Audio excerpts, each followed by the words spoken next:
वसाहबिही अजमाइन अम्मा बाद फ़अऊज़ु बिल्लाहि मिनश शैतानिर रजीम बिस्मिल्लाहिर रहमानिर रहीम अल-यौमा अकमलतु लकुम दीनकुम व अतममतु अलैकुम निअमती व रदीतु लकुमुल इस्लाम दीना।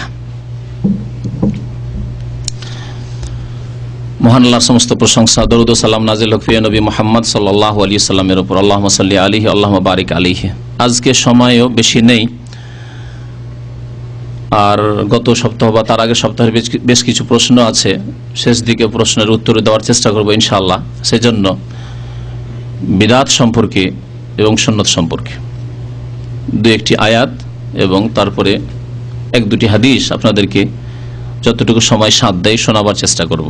আল্লাহ পাক রব্বুল আলামিন আমাদেরকে জানতে হবে এবং এই ক্ষেত্রে আমরা নিশ্চিত, আমাদের ইয়াকিন থাকতে হবে যে আল্লাহ তার মনোনীত দিনকে পূর্ণাঙ্গ করেছেন, দিন কমপ্লিট করেছেন। সুতরাং তাতে বাড়ানো ঘটানো কারো ইখতিয়ারে নেই। বাড়ানো জায়েজ নয় আর ঘটানো জায়েজ নয়। যদি বাড়াই তাহলে বিদআত আর ঘটাই তাহলে ফাসিক। বাড়াই তাহলে কি বললাম? বিদআত। যেমন বাস্তব উদাহরণ দেওয়া যাক, আল্লাহ পাক রব্বুল আলামিন আমাদেরকে লাইলাতুল কদর দিয়েছেন। কোরআনে কারীম আল্লাহ পাক রব্বুল আলামিন লাইলাতুল কদরে নাযিল করেছেন, ইন্না আনজালনা ফি লাইলাতুল কদর। এটা পালন করতে হবে। কেউ যদি এটাকে কমিয়ে দেয়, না লাইলাতুল কদর নেই, তাহলে সে ফাসিক, বরং অস্বীকার করে কোরআনে কারীম, তো কাফের হইতে পারে। আর শবে বরাত, শবে কদরের পাশে হচ্ছে শবে বরাত, ইসলামের নেই, তাহলে বাড়াইলো, তাহলে এটি হচ্ছে বিদআত। শবে বরাত হচ্ছে বিদআত, আর লাইলাতুল কদর হচ্ছে সুন্নাত, নবী সাল্লাল্লাহু আলাইহি ওয়াসাল্লামের আদর্শ, কোরআনী হুকুম, রাসূলুল্লাহ সাল্লাল্লাহু আলাইহি ওয়াসাল্লাম হাদিসের হুকুম। সুতরাং লাইলাতুল কদর পালন করা ইবাদত আর শবে বরাত পালন করা বিদআত। যা গত রাতে বাংলাদেশে এই বিদআত, সম্মিলিত বিদআত পালন হলো।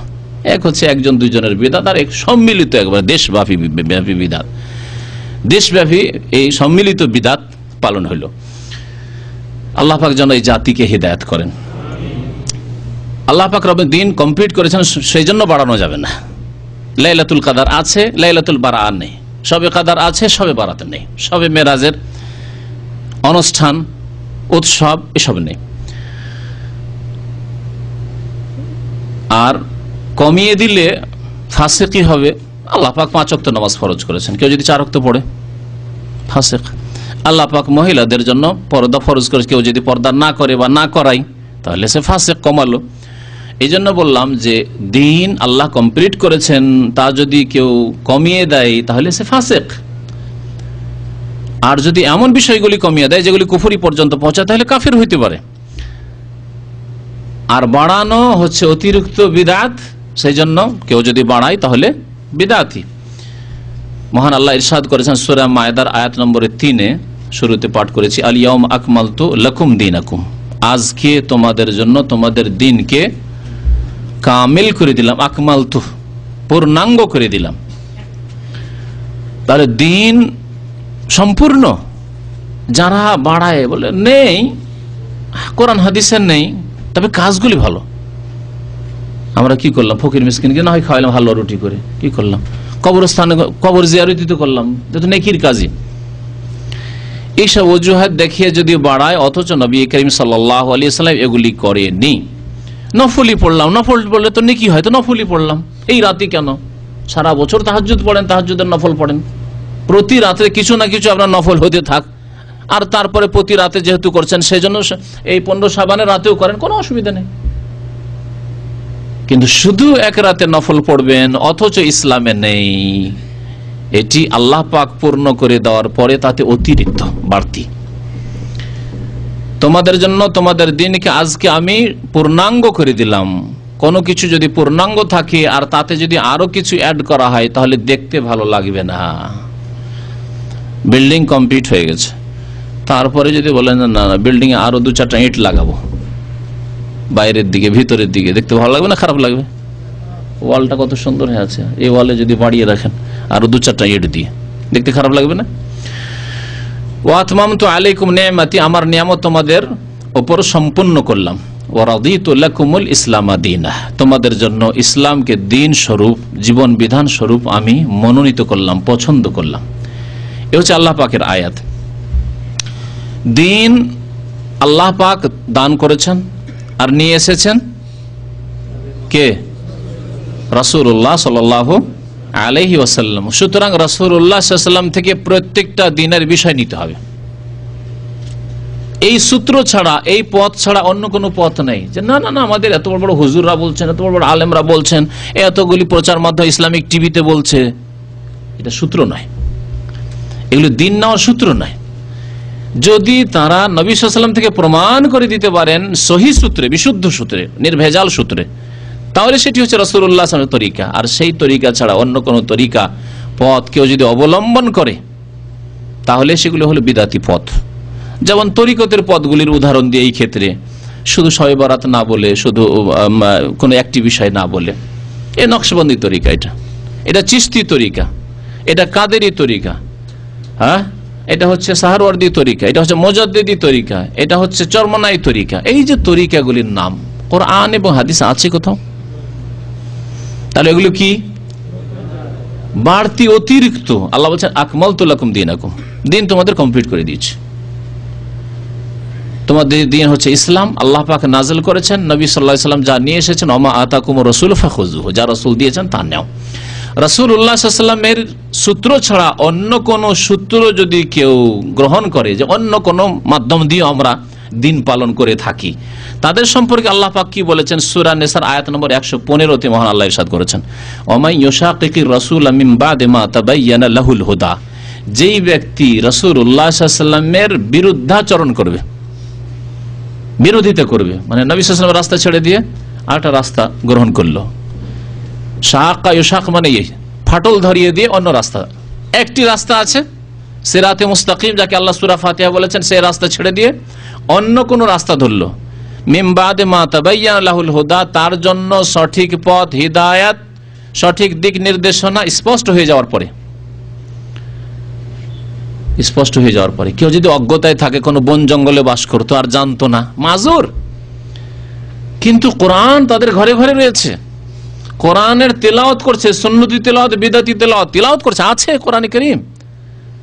বিদাতি তেলাওয়াত আবার কেমন? কোরআন আল্লাহ পাক জীবিতদের জন্য নাযিল করেছেন, জীবিতদের জন্য যদি তেলাওয়াত করেন, জীবিতকে শেখান, জীবিতকে কোরআনের তাজবিদ শেখান, মুখস্থ করান, হাফেজ বানান, জীবিতকে কোরআনের তাফসীর শোনান, তাহলে এটি ইবাদত। আর কোরআন মৃতের জন্য আল্লাহ নাযিল করেননি। আমাদের দেশে জীবিতের চাইতে মৃতের জন্য কোরআন বেশি ব্যবহার হয়, ঠিক নয় কি? মরার আগে থেকে শুরু হইল কোরআন পড়া, মরো অবস্থা যখন, তখন থেকে মরার পর, মৃত্যুর পরে যে লাশ পড়ে আছে 10 ঘন্টা ধরে কোরআন চারিদিকে পড়তেই আছে। নাই এই দৃশ্য দেখেননি? পড়েননি? অনেকে পড়েছেন। যতক্ষণ পর্যন্ত কবরস্থানে না গোসল দিয়ে কবরস্থানে না যায় কোরআন পড়তে আছে, সবগুলি বিদআত, মৃতের জন্য কোরআন মৃতের জন্য আল্লাহ নাযিল করেননি। দেখান একটি আয়াত হাদিস যে কোরআন মৃতের জন্য আল্লাহ নাযিল করেছেন। আল্লাহ বলছেন হুদাল লিল মুত্তাকিন, দিক নির্দেশনা দেবে আল্লাহ ভীরুদেরকে। ইযালিকাল কিতাবি কিতাব, তাহলে দিক নির্দেশনা কাকে দেবে? যার মধ্যে প্রাণ আছে, জীবিতদের জন্য। তারপরে কোরআন খানি শুরু হলো 3 দিনে, 7 দিনে, 10 দিনে, 40 চিল্লা শুরু হলো। বাৎসরিক, বছরে অমুক তারিখ আমার আব্বা মারা গেছে, মা মারা গেছে, সেই জন্য কোরআন খানি করতে হবে, কিছু হুজুরকে দেখে কোরআন খতম করাইতে হবে। এই যে মৃতের জন্য কোরআন শুধু আল্লাহ নাযিল করেছে, জীবিতদের জন্য বিদাতীরা মৃতের জন্য কোরআন ব্যবহার করে। রাসূলুল্লাহ সাল্লাল্লাহু আলাইহি ওয়াসাল্লামের যারা বিরুদ্ধাচরণ করলো, হিদায়াত স্পষ্ট হয়ে যাওয়ার পর, হিদায়াত স্পষ্ট, যাদের বাড়িতে বাড়িতে কোরআন আছে, যাদের লাইব্রেরিতে হাদিস আছে, যাদের দেশে হাদিসের তরজমা বাংলায় আছে, তাদের জন্য হিদায়াত স্পষ্ট, তারা মাজুর নয় যে আমরা কি করব। ওয়াত্তাবি গায়রা সাবিলিল মুমিনিন, এবং তারা মুমিনদের রাস্তা ছাড়া অন্য রাস্তার অনুসরণ করল। মুমিনদের রাস্তা, প্রথম মুমিন কারা? সাহাবায়ে কেরাম রাদিয়াল্লাহু তাআলা আনহুম আজমাইন, আবু বকর, ওমর, ওসমান, আলী, 1,24,000 সাহাবায়ে কেরাম, কাছাকাছি বা তারও বেশি, তাদের রাস্তা ছেড়ে অন্য রাস্তা ধরল। এখন আপনাকে দেখতে হবে প্রত্যেকটি বিষয় যে সাহাবায়ে কেরামরা করেছেন, এটি মুমিনদের রাস্তা।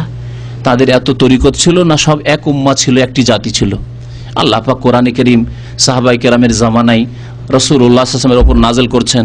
আর আল্লাহ পাক বলছেন ওয়া ইন্না হাযিহি উম্মাতুকুম উম্মাতাও ওয়াহিদা, নিশ্চয় এই উম্মত হচ্ছে কয়টি উম্মত? উম্মাতাও ওয়াহিদা। কোন প্রবাসী জানেন না যে ওয়াহিদা মানে এক উম্মত? এক উম্মত মানে নকশবন্দি কেউ কি করে হইলো, চিশতি কেমন করে হইলো, আর মুজাদ্দিদি কেমন করে হইলো, আর চরমনাই কেমন করে হইলো, সাসসিনা কেমন করে হইলো, আবার সাবেরি হইলো, নেজামি হইলো, কোথা থেকে হইলো এগুলো? বিদআত বাড়ানো হচ্ছে। এবং এটি মুমিনদের রাস্তা নয়, মানে সাহাবে কেরামের রাস্তা নয়, যারা আদর্শ মুমিন।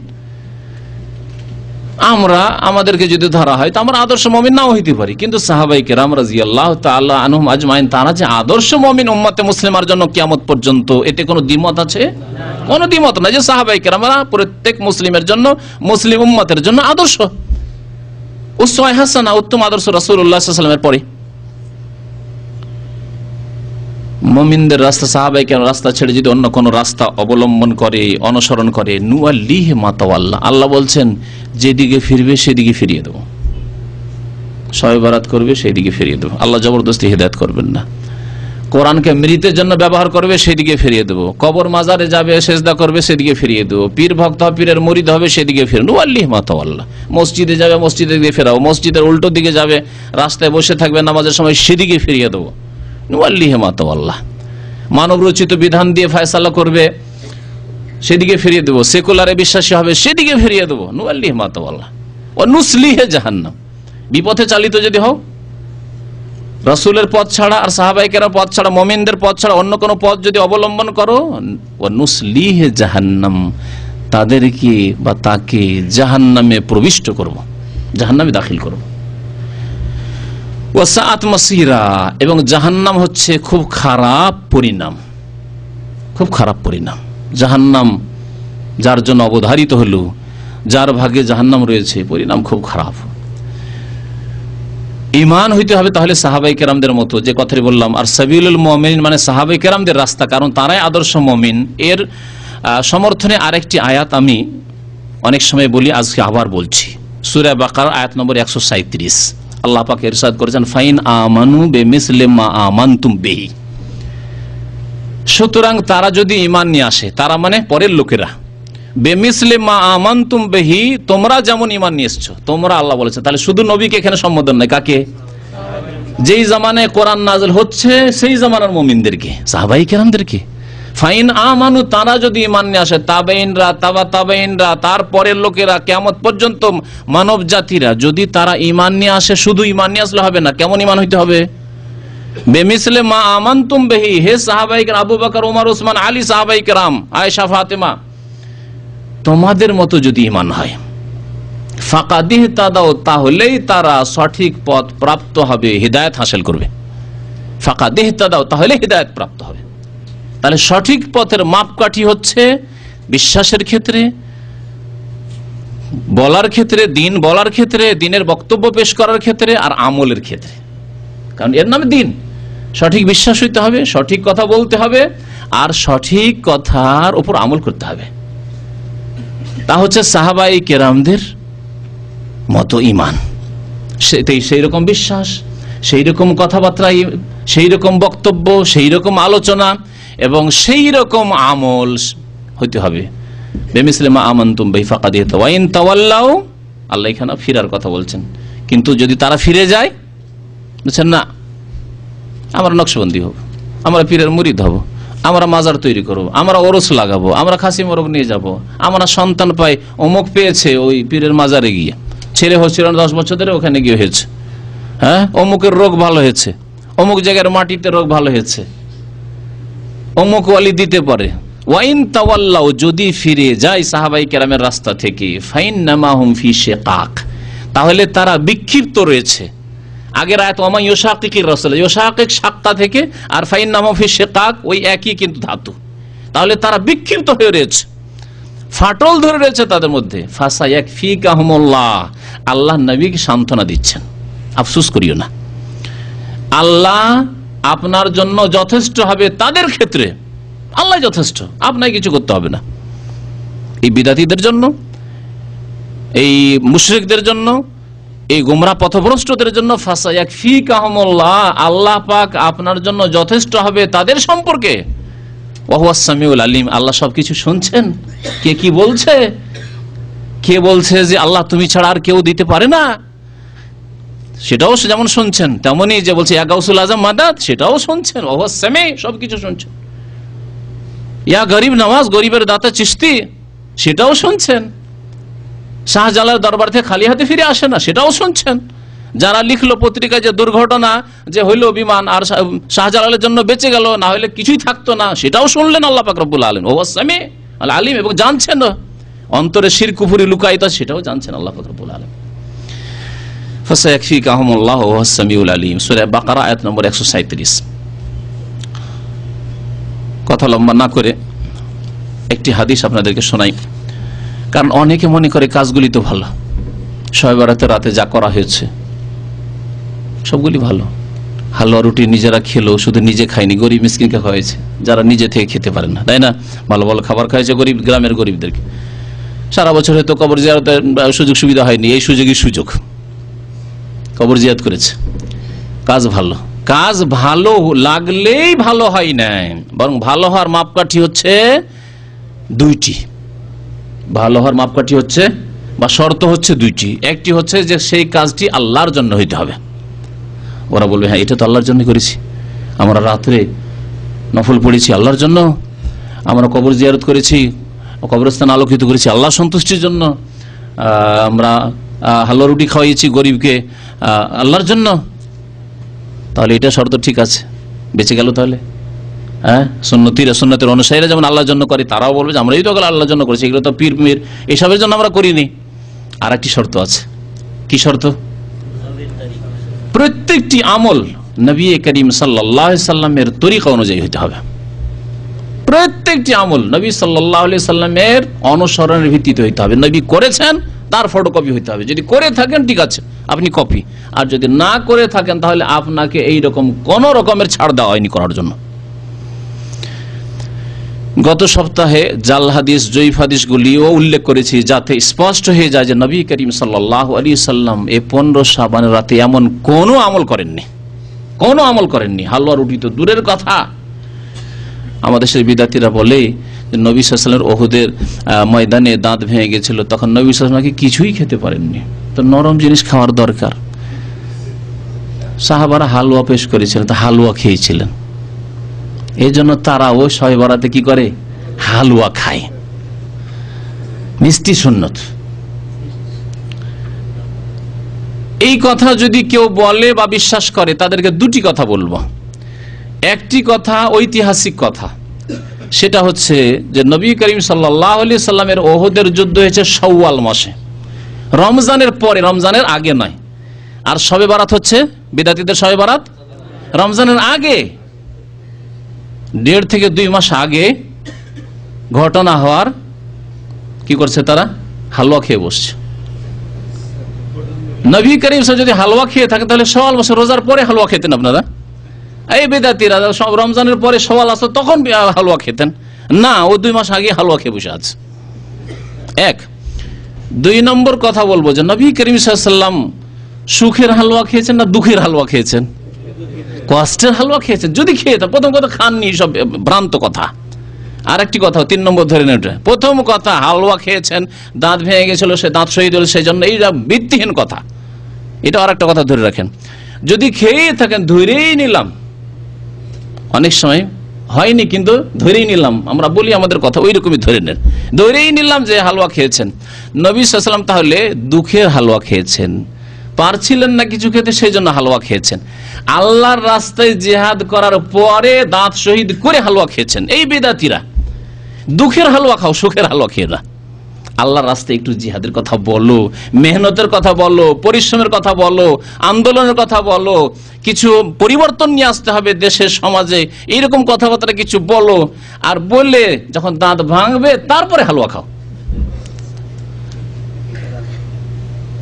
অস্ত্র ধারণের সময় যদি না আসে, ওইসব শর্ত যদি কমপ্লিট না হয়, বলছি না যে অস্ত্র ধারণ সবসময় করতে হবে, কিন্তু কমের পক্ষে ঝুঁকি নাও। ঝুঁকি নেওয়ার পরে কোথাও মার খাও, আর মার খাওয়ার পরে যেদিন কিছু খেতে পারবে না হালুয়া খাও। তাও বলবে যে যাক হালুয়া খেলাম, কষ্ট করার পরে, ইসলামের জন্য কষ্ট করে তারপরে হালুয়া খেলাম। তো যাই হোক, এসব বিদাতি কথাবার্তা। ভালো লাগলেই ভালো হয় না, বরং দ্বিতীয় শর্ত হচ্ছে নবী করিম সাল্লাল্লাহু আলাইহি ওয়াসাল্লামের তরিকায় হইতে হবে। শবে বারাত নবী সাল্লাল্লাহু আলাইহি ওয়াসাল্লামের তরিকা নয়। একটি হাদিস পেশ করব, যাতে ওই সব লোকেরা, তাবেইনদের জামানার লোকেরা, সাহাবায়ে কেরামের জামানা ছিল, তাবেইনরা কুফায় এই কাজটি করছিলেন, অথচ কাজ খুব ভালো। তাসবিহ করা, সুবহানাল্লাহ বলা, আলহামদুলিল্লাহ বলা, আল্লাহু আকবার বলা, লা ইলাহা ইল্লাল্লাহ, এর চাইতে ভালো কাজ কি আছে? এর চাইতে ভালো কাজ আছে? কিন্তু যেহেতু তাতে ছিল আনুষ্ঠানিকতা, হালকা বানিয়ে দলে দলে একজন হুজুর মুরব্বী হয়ে এতবার সুবহানাল্লাহ বলো, এতবার আলহামদুলিল্লাহ বলো, এতবার আল্লাহু আকবার বলো, এতবার লা ইলাহা ইল্লাল্লাহ বলো, হালকা হালকা গোলাকার করে বসে আছে, আর এইভাবে তারা জিকির টানছে। আমার দেশে যে কত রকমের জিকির টানা রয়েছে, 6 লতিফার জিকিরও শিখালো, যেই লতিফা সাধারণ কেন বিশেষ লোকদেরও বোঝা মুশকিল, কোন লতিফায় কোন দিক দিয়ে যে টান দিতে হবে রে বাবা, বড়ই মুশকিল। মা আনজালাল্লাহু বিহা মিন সুলতান, আল্লাহ পাক এসব এসব লজিক আর এসব এমন কিছু যেগুলো বোধগম্য নয়, বোঝাই মুশকিল, সেসব আল্লাহ নাযিল করেননি। দিন খুব সহজ। সহিহ বুখারী শরীফ হাদিস, নবী সাল্লাল্লাহু আলাইহি ওয়াসাল্লাম বলছেন, আদ-দীন ইউসরুন, দিন হচ্ছে অত্যন্ত সহজ। ওয়ালা ইউশাদ্দাদ-দীন আহাদুন ইল্লা গালাবাহ, দিনের ক্ষেত্রে যে কেউ কঠোরতা অবলম্বন করবে, এই লতিফা, এইভাবে, এই তরিকা, এইভাবে জিকির নাফসি, মনে মনে জিকির, এইরকম জিকির, এদিক থেকে শ্বাস নিতে হবে, এসব যারা করবে, ইল্লা গালাবাহ, আল্লাহ তাদেরকে পরাস্ত করে দেবেন, পরাস্ত করে দেবেন তাদেরকে। সহিহ বুখারী শরীফ হাদিস। দুনিয়াতে লাঞ্ছিত অবদস্থ করবেন, বালা মুসিবত দেবেন, আর আখিরাতে আল্লাহ পাক জাহান্নামের ইন্ধন বানাবেন। এই হচ্ছে আল্লাহ পাকের পক্ষ থেকে পরাস্ত করা, গালাবাহু। হাদিস শোনাই, আবু মুসা আশআরী রাদিয়াল্লাহু তাআলা আনহু এবং আব্দুল্লাহ ইবনে মাসউদ রাদিয়াল্লাহু তাআলা আনহুর ঘটনা বলছেন, আমর ইবনে ইয়াহিয়া, যে আমি আমার আব্বার কাছ থেকে শুনেছি, তিনি বয়ান করেছেন। আমর ইবনে ইয়াহিয়া বর্ণনা করেছেন তার আব্বা থেকে, ইয়াহিয়া থেকে। বলছেন, কুন্না নাজলিসু আলা বাবি আব্দুল্লাহ বিন মাসউদ, আব্দুল্লাহ বিন মাসউদ রাদিয়াল্লাহু তাআলা আনহু কুফা হিজরত করে চলে গেছিলেন, কুফায় গিয়ে তার ইন্তেকাল হয়েছিল। তিনি ওখানে বড় দার্স দিতেন, অনেক লোকের আসতো এবং সকাল থেকে লোকের ভিড়ভাড় শুরু হইতো ফজর নামাজের পর থেকে। বলছেন যে তিনি ফজর নামাজে বেরোবেন তার আগে তার দরজায় গিয়ে আমরা ইন্তজারে থাকতাম, যে ভিড় ভাড়ে মাসালা মাসাইল জানতে পারি না, তো ওনার গেটে গিয়ে হাজির থাকবো, মানুষ ভিড় ভাড় করার আগে মাসালাগুলি জিজ্ঞাসা করে নেব। বলছে আমরা আব্দুল্লাহ মাসউদ রাদিয়াল্লাহু তাআলা দরজায় গিয়ে বসতাম কাবলা সালাতিল গাদাতে, ফজর নামাজের আগে। কত দিন শিখার আগ্রহ ছিল, দিন শিখার কত আগ্রহ ছিল। আর আজকাল আমাদের আগ্রহের অবস্থা, যারা বিশেষ লোক তাদেরকে জিজ্ঞাসা করেন যে আমাদের কি অবস্থা, তাই না? যারা নিয়মিত আসেন তাদের অবস্থা এমন যে শুনলাম নোট করলাম না, শুনলাম ভুলে গেলাম, চললাম মুখস্থ করলাম না। তারা বসতেন এবং নোট করতেন। তাবেঈনদের জামানা, সাহাবায়ে কেরামের জামানার কথা বলছি, কারণ আব্দুল্লাহ ইবনে মাসউদ রাদিয়াল্লাহু তাআলা আনহু খুব তাড়াতাড়ি ইন্তেকাল করেছিলেন, প্রায় 31-32 হিজরিতে তার ইন্তেকাল হয়ে গেছিল। ফাইজা খারাজা মাশাইনা মাহু ইলাল মসজিদ, যখন তিনি বেরোতেন নামাজ পড়ার জন্য, তার সাথে সাথে দুই দিকে আমরা হেঁটে মসজিদে পৌঁছিতাম, দিন জানতাম। ফাজা আনা আবু মুসা আল-আশআরী, এই তাবেঈন লোকেরা বলছেন যে আবু মুসা আশআরী রাদিয়াল্লাহু তাআলা, আরেক সাহাবী, যে প্রখ্যাত সাহাবী, তিনি একদিন আসলেন। ফাকালা, এসে জিজ্ঞাসা করলেন যারা দরজায় ইন্তজার করছে, অপেক্ষা করছে তাদেরকে, আখারাজা আলাইকুম আবু আব্দুর রহমান। আবু আব্দুর রহমান হচ্ছে উপনাম, কুনিয়তকার আব্দুল্লাহ বিন মাসউদ রাদিয়াল্লাহু তাআলা, প্রখ্যাত সাহাবী, নবী করিম সাল্লাল্লাহু আলাইহি ওয়াসাল্লামের বিশেষ খাদেম, নবী সাল্লাল্লাহু আলাইহি ওয়াসাল্লামের জুতা স্যান্ডেল বইতেন, সাহেবুন আলী রাসূলুল্লাহ সাল্লাল্লাহু আলাইহি ওয়াসাল্লাম বলা হয় তাকে। নবী করিম সাল্লাল্লাহু আলাইহি ওয়াসাল্লামের বাড়িতে তার জন্য পর্দা ছিল না, খুব দিনদার পরেশগার মানুষ, আর দুর্বল একবারে ক্ষীণ মানুষ। নবী সাল্লাল্লাহু আলাইহি ওয়াসাল্লাম এই প্রসঙ্গে কথাটি বলে ইবনে মাসউদের জীবনীতে, নবী সাল্লাল্লাহু আলাইহি ওয়াসাল্লাম বলেন, ইবনে মাসউদ, তোমার আমার বাড়ি আসার জন্য অনুমতির দরকার নেই, অন্য লোক অনুমতি নেবে, তুমি শুধু জানিয়ে দিয়ে তুমি আসছো, বাস ঢুকে পড়বে। এত নিকটবর্তী ছিলেন রাসূলুল্লাহ সাল্লাল্লাহু আলাইহি ওয়াসাল্লাম থেকে। তার মানে যে মহিলাদের মধ্যে ঢুকে যেতেন নবী সাল্লাল্লাহু আলাইহি ওয়াসাল্লামের ঘরে, নবী সাল্লাল্লাহু আলাইহি ওয়াসাল্লামের ঘরে ঢোকার জন্য অনুমতির প্রয়োজন, কিন্তু নবীর মাসউদ বলা ছিল আমার ঘরে আসার জন্য তোমার অনুমতির দরকার নেই, জানিয়ে যে আসছো তুমি, ঢুকে পড়বে তুমি। আবু আব্দুর রহমান মানে আব্দুল্লাহ মাসুদ কি বেরিয়েছেন এখন নামাজ পড়ার জন্য? কুল না, আমরা বললাম না, এখনো অপেক্ষা করছি। ফাজালা সামান হাত্তা খারাজা, আবু মুসা আশারি তাড়াহুড়া করলেন না। আজকালকার লোকের স্বভাব, বেল দেওয়া শুরু করলো, আর বেলের ওপর বেল বাড়াইবেন না আপনি, কোথায় আছে, লাফ দিয়ে বেরোতে হবে, গেঞ্জিটা পরার সময় নেই, লুঙ্গি ঠিক করার সময় নেই, দৌড় দিয়ে বেরোতে হবে, না অবস্থা খারাপ করে দিন, বেয়াদবি। আরে ভাই একটু সময় দেন, একটা লোকে যতক্ষণ বাথরুমে থাকলে বেরোতে লাগে একটু ওয়াকফা দেন বেল দেওয়ার মাঝে। আজকাল বেলের জামানা না, তাড়াতাড়ি বের করবো আপনাকে, বাথরুমে থাকলে ওকে বাথরুম ছেড়ে বেরোতে হবে, এই অবস্থা। বসে গেলেন ইন্তজারে যে আসবেন তখন দেখা যাবে, অথচ তিনিও সাহাবী এবং আব্দুল্লাহ মাসউদ রাদিয়াল্লাহু তাআলার কাছাকাছি মর্তবার সাহাবী, মর্যাদার সাহাবী। হাত্তা খারাজা, বের হইলেন। ফালাম্মা খারাজা কুমনা ইলাইহি জামিয়ান, যখন তিনি বের হইলেন আমরাও দাঁড়াইলাম, সম্মানার্থে না, দাঁড়াইলেন সাথে, এখন যাব, বসেছিলাম এখন যাব তার সাথে। কারণ নবী সাল্লাল্লাহু আলাইহি ওয়াসাল্লাম কারো সম্মানার্থে শ্রদ্ধার জন্য দাঁড়িয়ে যেত এইভাবে শ্রদ্ধার সাথে, আর একেবারে ঝুঁকে নিষেধ করেছেন, কারণ এটি হচ্ছে শিরকের পূর্বাভাস। তবে সাথে যাওয়ার জন্য অথবা কখনো সহযোগিতার জন্য দাঁড়ানো ঠিক আছে। ফাকার আল্লাহ আবু মুসা আশআরী রাদিয়াল্লাহু তাআলা বলে, ইয়া আবু আব্দুর রহমান, হে আবু আব্দুর রহমান, সম্মানের জন্য নাম ধরে না ডেকে কুনিয়ত দিয়ে ডাকা হচ্ছে সম্মান, তাই ইয়া আব্দুল্লাহ বিন মাসউদ বলে ডাকলেন না। আবু মুসা আশআরী সমকক্ষ সাহাবী, তারপরেও বলে ইয়া আবু আব্দুর রহমান। যেমন আমাদের দেশে মহিলারা কিন্তু মাশাআল্লাহ এই আদব শিখেছে। বাংলাতে বললো কি বলে, স্বামীকে বলে এ আব্দুল্লাহর বাপ, যেসবের বাপ বলে বাপ, আব্দুল্লাহর আব্বু, হ্যাঁ আব্দুর রহমানের আব্বু, ঠিক না? এইটা হলো আবু আব্দুর রহমান, আবু আব্দুল্লাহ, কুনিয়ত দিয়ে ডাকা। ইন্নী রাআইতু ফিল মসজিদে আনিফান আমরান আনকারতুহু, এখনই আমি মসজিদে, ভোর রাত্রে গেছেন মসজিদে, আজানের আগে মসজিদে গেছেন আবু মুসা আশআরী, আর ভোর রাত্রে দেখছে কিছু লোকেরা আজব কাজ করছে। কাজ এই না যে কোনো পাপ, মানে জুয়া খেলছে, তাস খেলছে, হ্যাঁ এইরকম কোনো অশ্লীল অন্যায় কাজ করছে না, এমন একটি ব্যাপার স্যাপার দেখলাম এক্ষুনি, আনকারতুহু, যেটা আমি আপত্তিকর মনে করলাম, মুনকার মনে করলাম, মারুফ নয়, মানে শরীয়তে পরিচিত না, অপরিচিত। নবী সাল্লাল্লাহু আলাইহি ওয়াসাল্লাম মান রাআ মিনকুম মুনকারান, তোমাদের কেউ যদি মুনকার কাম দেখে, মানে শরীয়তে তার কোনো মানে ভিত্তি নেই, শরীয়ত বিরোধী কাজ, ইসলাম বিরোধী কাজ, সে কোনো ফাসিকি পাপ হোক আর বিদআতের পাপ হোক। ওয়ালাম আরা আলহামদুলিল্লাহ ইল্লা খায়রান, তবে আমি এমন কিছু দেখি, আল্লাহর শুকরিয়া যে এমন কিছু দেখি না, দেখতে ভালোই লাগলো, দেখতে ভালো লাগলো, আবার মুনকার মনে করলাম। বুঝতে পারলেন? তার মানে কাউকে চুরি করতে দেখিনি, কোন জেনার দৃশ্য দেখিনি, কোন অশ্লীল কাজের দৃশ্য দেখিনি, জুয়া খেলার দৃশ্য দেখিনি, দেখতে তো ভালো লাগলো, কিন্তু কাজ আমাকে ভালো লাগলাম, মুনকার মনে করলাম, খারাপ মনে করলাম। কালা ফামা হুয়া, কি?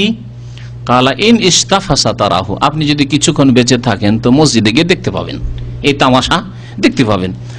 কালা রাআইতু ফিল মসজিদে কওমান, তারপরে বলতে লাগলেন ঘটনা, মসজিদে দেখলাম একদল বসে আছে, হেলাকান জুলুসান, হালকা বেনে, হালকা মানে গোলাকার করে, গোল হয়ে এখানে 10 জন 5 জন, ওইখানে 10 জন 5 জন, ওখানে 10 জন 5 জন, আর এই জায়গায় 10 জন 5 জন, গোলাকার হয়ে হালাকা বন্দি হয়ে বসা, হালাকা হালাকা করে, হালাকা বলে গোলাকারকে, যে কোনো গোলাকারকে হালাকা বলা। বসে আছেন তারা, ইয়ান্তাজিরুনা সালাতা, নামাজের অপেক্ষাও করছেন, কিন্তু তার সাথে সাথে তারা কি করছেন বলছে, ফি কুল্লি হালাকাতিন রাজুল, আর প্রত্যেক হালকাতে, প্রত্যেকটি বৈঠকে মজলিসে কি আছে, একজন করে ওদের মুরব্বি আছে, একজন করে তাদের মুরব্বি আছে। ওয়াফি আইদিহিম হাসান, আর ওরা সব হাতে কি নিয়ে আছে, পাথর নিয়ে, ছোট ছোট পাথর কঙ্কন নিয়ে আছে। ফায়াকুলো, ওই নেতা বলছে যে মুরব্বি দাঁড়িয়ে আছে, মানে একজন ওদের মালিক হয়ে আছে, কাব্বিরু মিয়া, 100 বার করে তোমরা, এখানে বলছে গোলাকার কয়জন বসে, 10 জন, তোমরা 100 বার করে কাব্বিরু, আল্লাহু আকবার বলো, আল্লাহু আকবার, আল্লাহু আকবার, আল্লাহু আকবার, আল্লাহু আকবার, আল্লাহু আকবার, আল্লাহু আকবার, 100 বার পুরা করো। ফায়াকাব্বিরুনা মিয়া, ওরা 100 বার পুরা করছে। ফায়াকুল, তারপরে বলছে হাল্লেলু মিয়া, 100 বার তাহলিল করো, মানে লা ইলাহা ইল্লাল্লাহ পড়ো, লা ইলাহা ইল্লাল্লাহ, লা ইলাহা ইল্লাল্লাহ, লা ইলাহা ইল্লাল্লাহ। দেখলেন? তাহলে এই বিদআত আজকাল জলসার শুধু এই বক্তাদের বিদআত না, কুফাতে শুরু হয়েছিল, কুফাতে শুরু হয়েছিল। আর কুফাতে শুরু হয়েছিল তো পুরা লা ইলাহা ইল্লাল্লাহ পড়তো। আর আজকালকার হুজুর বক্তারা তো লা ইলাহা মানে ইলাহি নেই, অর্ধেক করে ছেড়ে দিল। এর আগে এক আলোচনায় বলেছি, আপনাদের হয়তো মনে আছে, তাই না? বক্তা সাহেবদের যে ভুল ভ্রান্তির মধ্যে লা ইলাহা বলে ছেড়ে দিল, লা ইলাহা আস্তাগফিরুল্লাহ। এই অবস্থা মরে গেলে কুফরি, ইলাহা নেই মানে আল্লাহ নেই। এটা তো কমিউনিস্টদের কলেমা। লা ইলাহার সাথে সাথে স্টপ করা হারাম, ইল্লাল্লাহ। যদি কেউ ওয়াকফ করে লা ইলাহা ইল্লাল্লাহ, সেটাও জায়েজ নাই। লা ইলাহা ইল্লাল্লাহ, আল্লাহ ছাড়া কেউ ইলাহা নেই। তো এই জিকির করাচ্ছে, ফায়ুহাল্লিলুনা মিয়াত, তারপরে তার লা ইলাহা ইল্লাল্লাহ 100 বার পুরা করছে। ওয়ায়াকুল, তারপরে বলছে সাব্বিহু মিয়া, 100 বার সুবহানাল্লাহ বলো, তাসবিহ করো, সুবহানাল্লাহ সুবহানাল্লাহ সুবহানাল্লাহ সুবহানাল্লাহ সুবহানাল্লাহ, একসাথে সম্মিলিত আনুষ্ঠানিকভাবে গোলাকার হয়ে। কাল ফামাযা কুলতা লাহুম, আব্দুল্লাহ বিন মাসউদ বলছেন আবু মুসা আশআরী সাহাবীকে, যে আপনি কিছু বললেন তাদেরকে। কালা মা কুলতু লাহুম শাইআন ইনতাজারা রায়কা, আমি কিছু বললাম না, চিন্তা করলাম আপনারও পরামর্শটা নি, মতামত নি, রায় মতামত আপনার নি। আও ইনতাজারা আমরিকা, আপনার আদেশের অপেক্ষায় যে আপনি কি বলছেন এই সম্পর্কে। তাহলে তারা ইলমের ইহতিরাম সম্মান করতেন, যে আমার চাইতে যখন তিনি বেশি জানেন তো আমি ফতোয়াটা না দিয়ে, আমি একটা হুকুম না লাগিয়ে অপেক্ষা করি, আমার চাইতে বড় আলেমের অপেক্ষা করি, এটিও চাই। আর এই নয় যে আমি কিছু শিখে নিয়েছি, বেশ কিছুদিন থেকে শিখি, সুতরাং ফতোয়া দেওয়া শুরু করলাম, মাসলা উত্তর দেওয়া শুরু না। যেখানে এখানে আপনার চাইতে ভালো জাননেওয়ালা আছে, তখন তার অপেক্ষা করেন বা তার দিকে ফিরিয়ে দেন, যান তাকে জিজ্ঞেস করেন। কিন্তু যেখানে আপনি একাই থাকবেন, আপনার চাইতে বড় আলেম আর কেউ নাই সেখানে আপনার গ্রামে, আর আপনার মাসলা নিশ্চিতভাবে ইয়াকিনের সাথে জানা আছে, তখন আপনি মাসলার উত্তর দেন। এই জন্য তাবেঈনদের জামানায় খুব মশহুর প্রবাদ আছে আরবিতে, লা ইউফতা ওয়া মালিকুন বিল মদিনা। ইমাম মালিক রহমতুল্লাহ আলাইহি মদিনায় যতদিন বেঁচে আছেন আর অন্য কেউ ফতোয়া দেবে না। ইমাম মালিক বেঁচে আছেন আর অন্য কেউ কেন ফতোয়া দেবে? তার জামানার হাজার হাজার আরো আলেমরা ছিলেন, কিন্তু না, ইমাম মালিকের যেহেতু মর্যাদা ইলমের দিক দিয়ে পৌঁছেননি, ইমাম মালিক ফতোয়া দেবেন। হ্যাঁ, ইমাম মালিক মদিনার বাইরে গেছেন, মাসলার প্রয়োজন হয়েছে, তারপরে অন্য আলেম খুঁজেন তাহলে, অথবা তিনি ফৌত হয়ে গেছেন, তার ইন্তেকাল হয়ে গেছে, এখন অন্য আলেমের কাছে জানতে হবে, মাসলা জিজ্ঞেস করেন।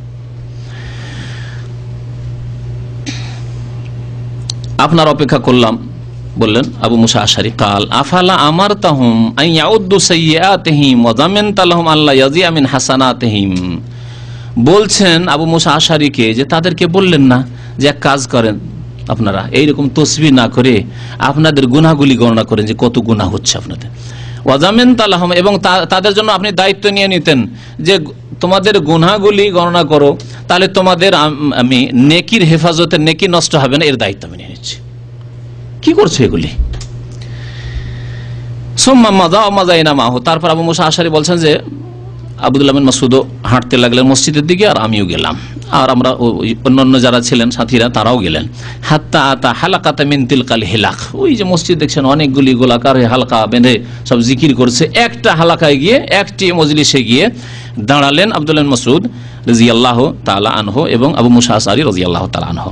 ফাওয়াকাফা আলাইহিম, তাদের সামনে দাঁড়িয়ে বলেন, ফাকালা মা হাযাল্লাযী আরাকুম তাসনাউন, এটা কি করছো, কি দেখছি তোমাদেরকে?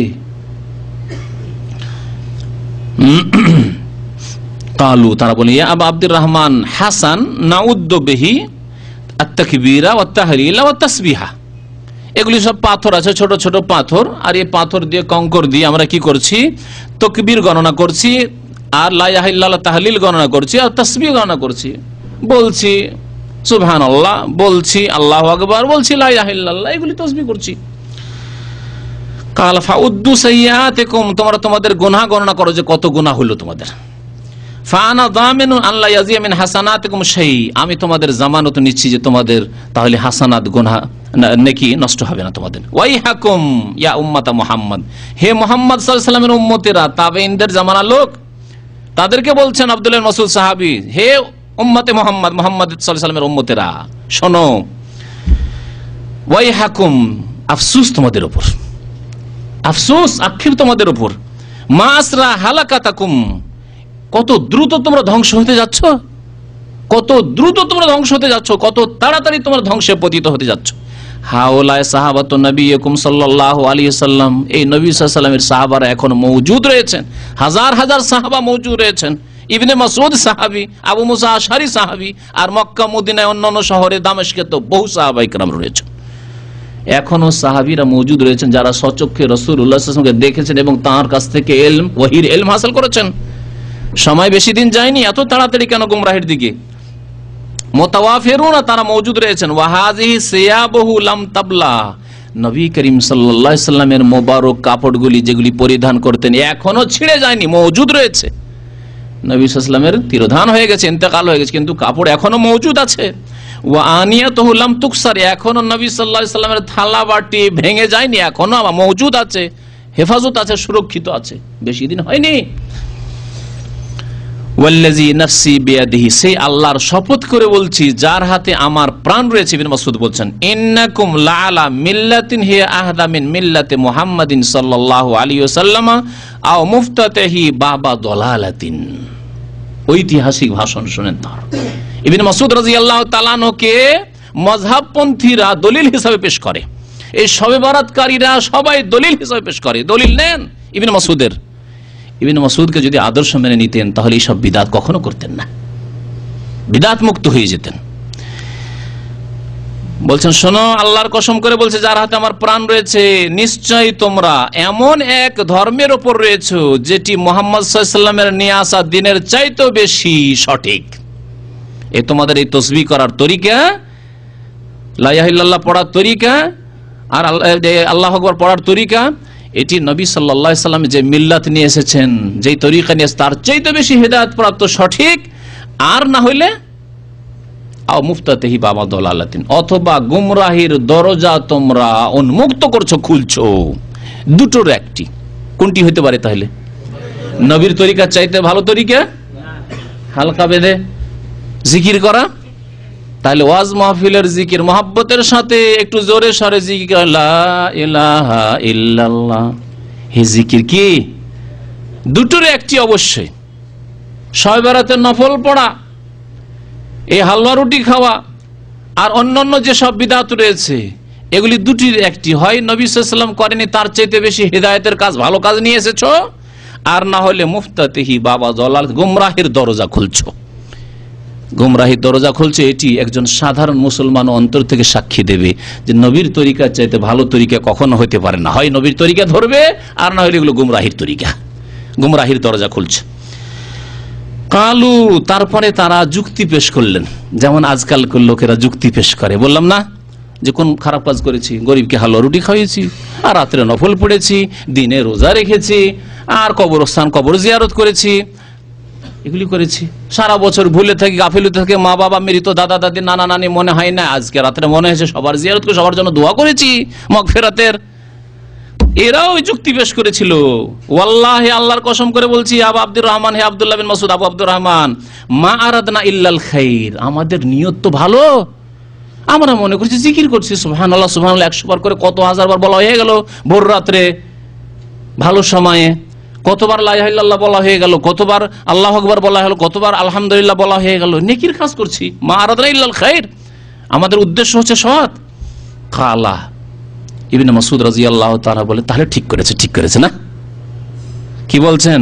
ওয়া কাম মিন মুরিদিন লিল খাইরি লা ইউসিবাহু, কত শত লোক আছে, কাম খবরিয়া, আপনাদেরকে পড়েছি যারা আরবি গ্রামার পড়েন, কত শত লোক আছে যারা কল্যাণের উদ্দেশ্য করে কিন্তু লা ইউসিব, কল্যাণ পর্যন্ত পৌঁছায় না। মনে করে যে আল্লাহর ওলির মহব্বত মানেই ওখানে সেজদা করা, আর ওরসে যাওয়ার, চাদর চড়ার, খাসি মোরগ নিয়ে যাওয়া। লা ইউসিব, কোনোদিন আল্লাহর ওলির সাথে মহব্বত করে না। এই আল্লাহর ওলিরা সত্যি আল্লাহর ওলি হলি কাল কিয়ামতে তারা তাদের শত্রু হয়ে দাঁড়াবে। ওয়াইদা হুশিরান নাসু কানু লাহুম আদাআন ওয়া কানু বিইবাদাতিহিম কাফিরিন, এরা শত্রু হয়ে দাঁড়াবে। আল্লাহ, এরা জালেম মুশরিক কবর পূজারী, এরা আমার কবরকে পাকা করেছে, আর করে এখানে সিজদা করেছে, আর চাদর চড়িয়েছে, আর এখানে এরা ধর্ণা দিয়েছে, মেলা লাগিয়েছে। আল্লাহ এদের বিচার করো। অনেক লোক কল্যাণের ইরাদা করে যে গরিবকে হালুয়া রুটি খাওয়াচ্ছি, কবর জিয়ারত করলাম, ভালো কাজই তো করলাম, লা ইউসিবাহু, কিন্তু কল্যাণ পর্যন্ত পৌঁছায় না। কারণ মাপকাঠি হচ্ছে রাসূলুল্লাহ সাল্লাল্লাহু আলাইহি ওয়াসাল্লামের তরিকাই হতে হবে। ইন্না রাসূলুল্লাহ সাল্লাল্লাহু আলাইহি ওয়াসাল্লাম হাদাসানা তারপর একটি হাদিস শোনালেন ওদেরকে, ওই যে নতুন নতুন যারা বিদাত শুরু করেছিল, জিকিরের বিদাত, আর আজকাল জিকিরে যে কত তরিকার বিদাত শুরু হয়েছে তাদের সম্পর্কে কি বলবেন? তাহলে কি বলবেন? জিকির আওয়ামের জিকির বলছে, একেবারে জনসাধারণ লেভেলের জিকির হচ্ছে লা ইলাহা ইল্লাল্লাহ মুহাম্মাদুর রাসূলুল্লাহ, তারপরে লা ইলাহা ইল্লাল্লাহ, তারপরে ইল্লাল্লাহ, তারপরে আল্লাহু, তারপরে হু হু। তাদের সম্পর্কে কি বলবেন? লা ইলাহা ইল্লাল্লাহর সুন্নতি জিকিরে শুধু আনুষ্ঠানিকতা চলে এসেছিল, গোলাকার আর ওই যে পাথর নিয়ে জিকির, সেই জন্যই এত বড় কথা বলেন ইবনে মাসউদ রাদিয়াল্লাহু তাআলা আনহু। তাহলে এই হু হু করার, ইল্লাল্লাহ আর আল্লাহু আল্লাহু করা বিদাতীদের সম্পর্কে কি বলবেন আপনি?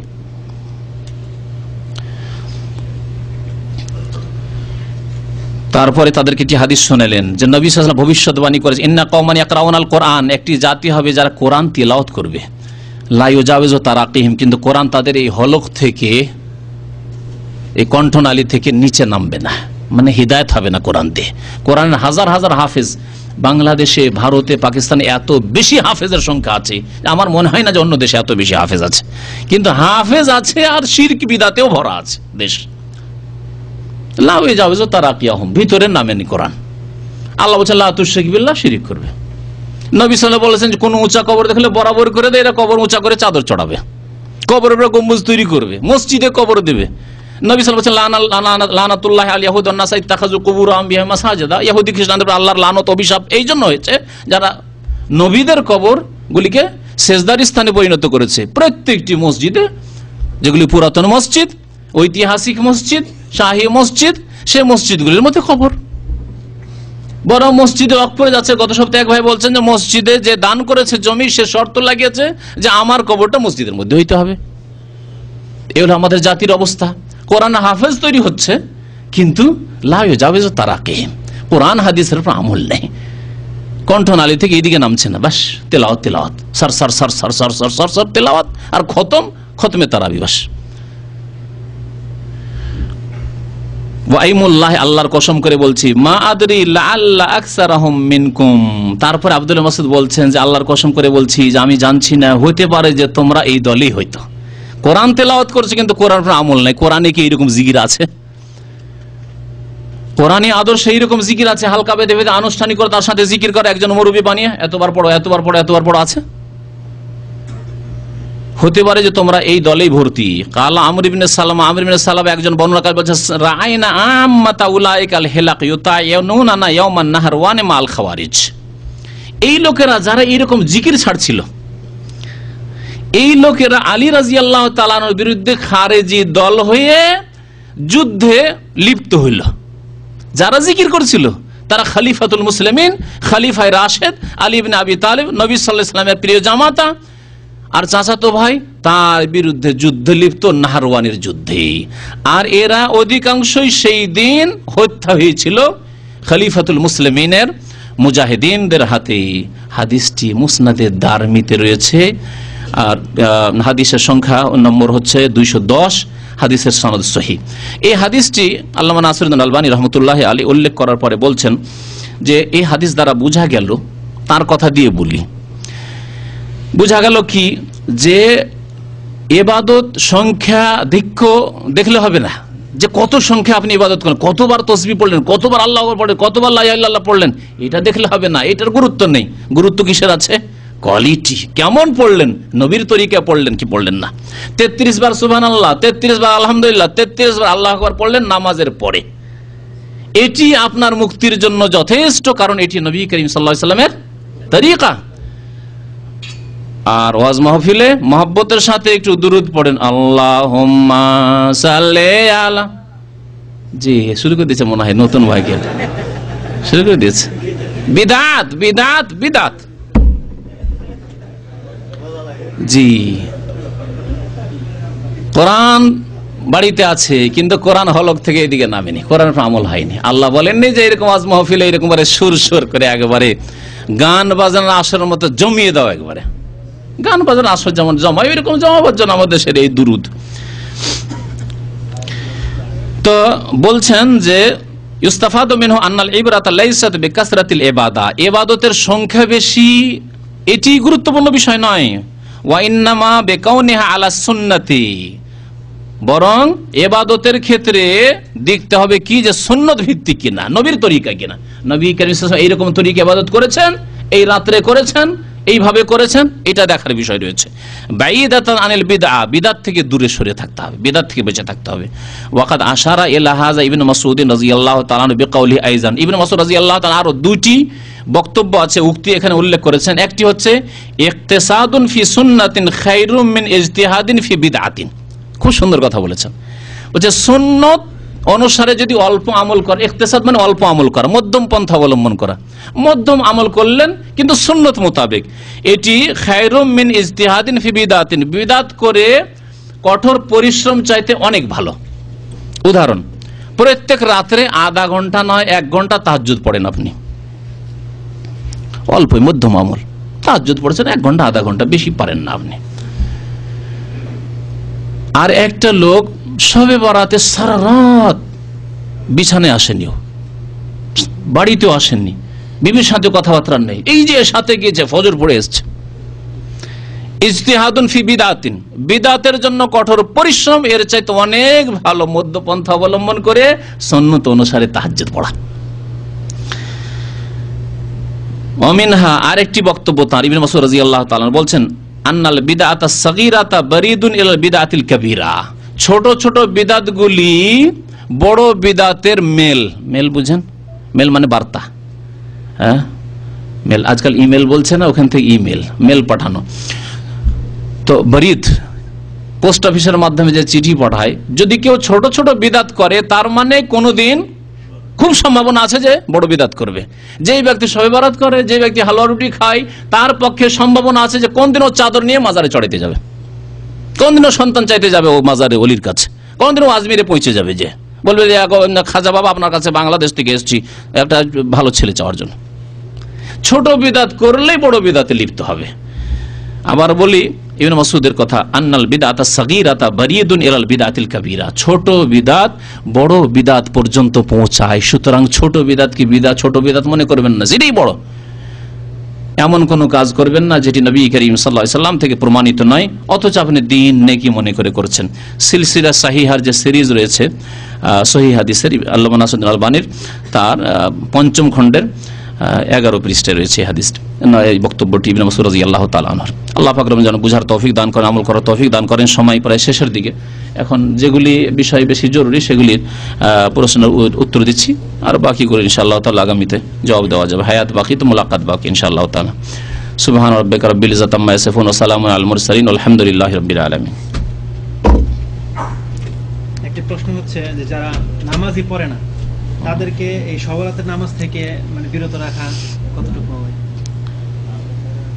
যারা নামাজ পড়ে না বলেছেন, যারা নামাজ পড়ে না তাদের কোনো ইবাদত কবুল হবে না, সুন্নতি কবুল হবে না, তো বিদআত আর কি কবুল হবে? বিদআত তো কারো কবুল হবে না, বিদআতি আমল নামাজিরও কবুল হবে না, আর বেনামাজির অন্য কোনো আমল কবুল হবে না।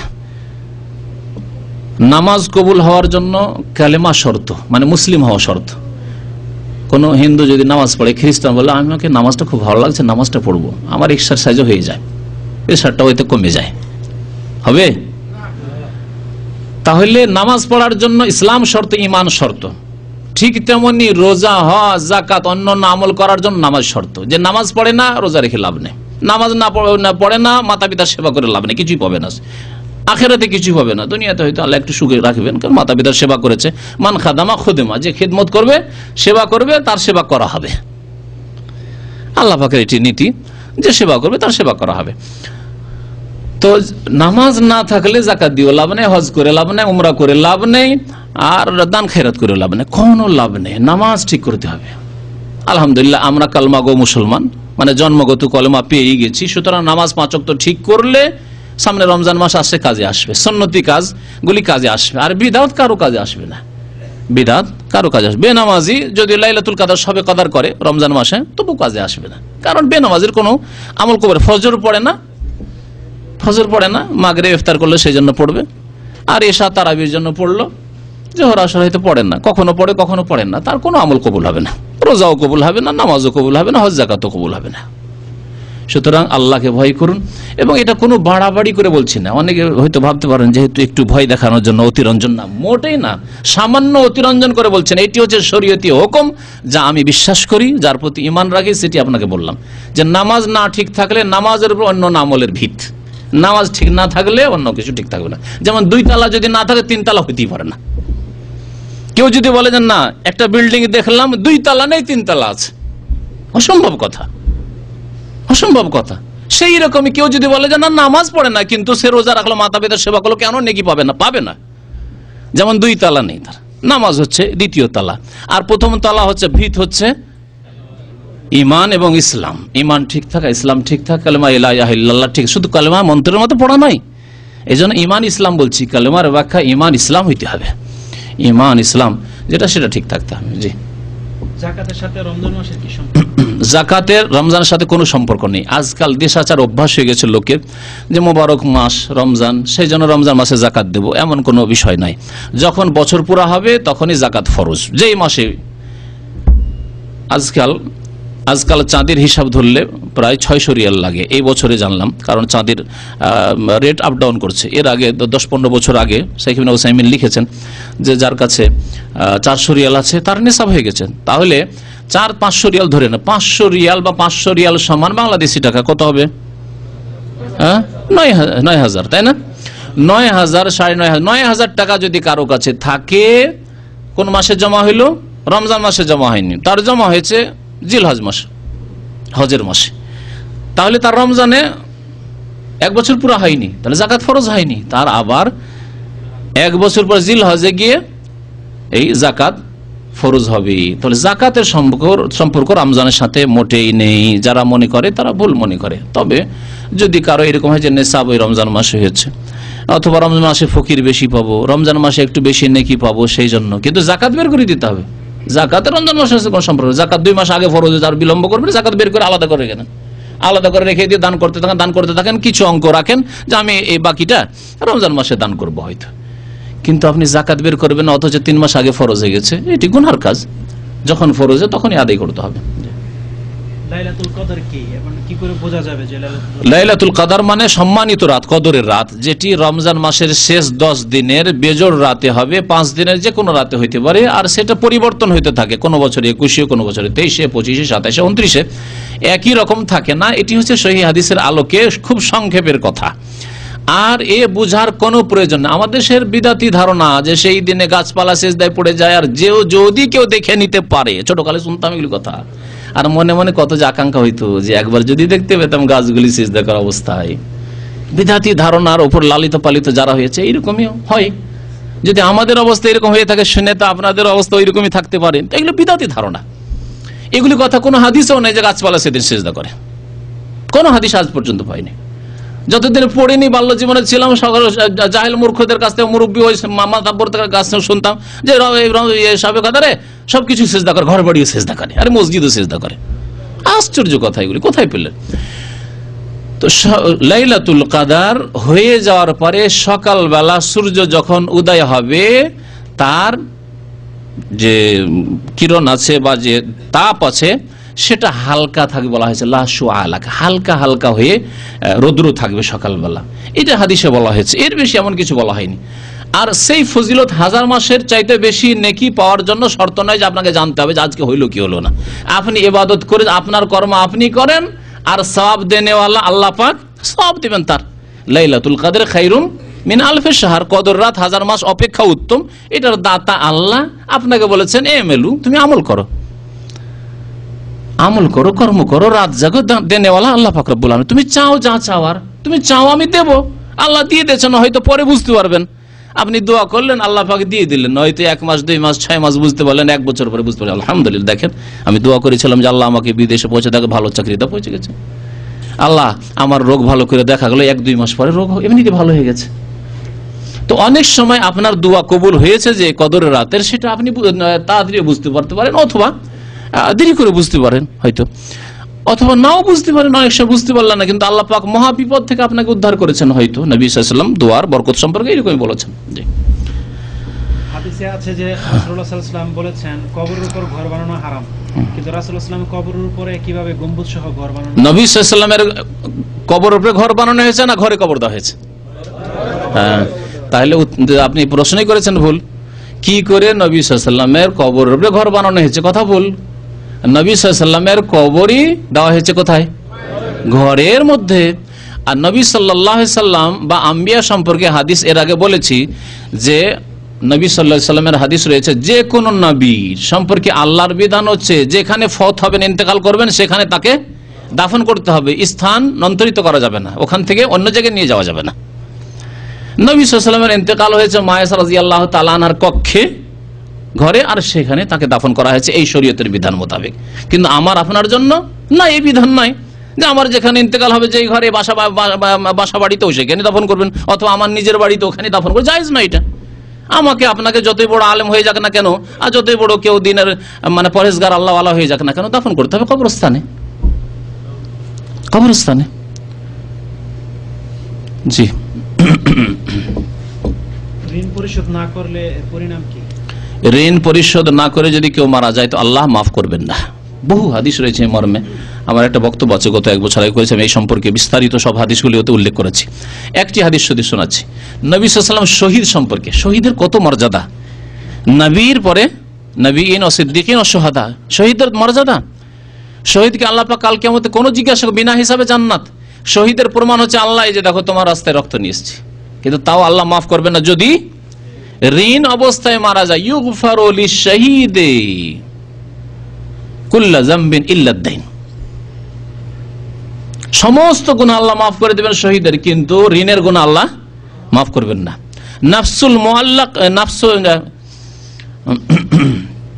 হাদিসটি এরকম রয়েছে যে যেই ব্যক্তি নাফসুল মাইয়িত মুআল্লাকাতুন বিদাইনিহি হাত্তা ইউকযা আনহু, যেই ব্যক্তি মৃত মারা যাবে সেই ব্যক্তি ঝুলন্ত থাকবে তার ঋণের সাথে, হাত্তা ইউকযা, যতক্ষণ পর্যন্ত তার ঋণ পরিশোধ না করা হবে। তাহলে একটা লোক মারা গেল, মারা যাওয়ার পরে সে ঝুলন্ত অবস্থায় আছে, হ্যাঙ্গিং অবস্থায়, সে জাহান্নামের শাস্তি পাচ্ছে, শাস্তি পাচ্ছে, শাস্তি পাচ্ছে, আযাব পাচ্ছে, যতক্ষণ পর্যন্ত তার ছেলে মেয়েরা, তার স্ত্রী ঋণ পরিশোধ না করবে।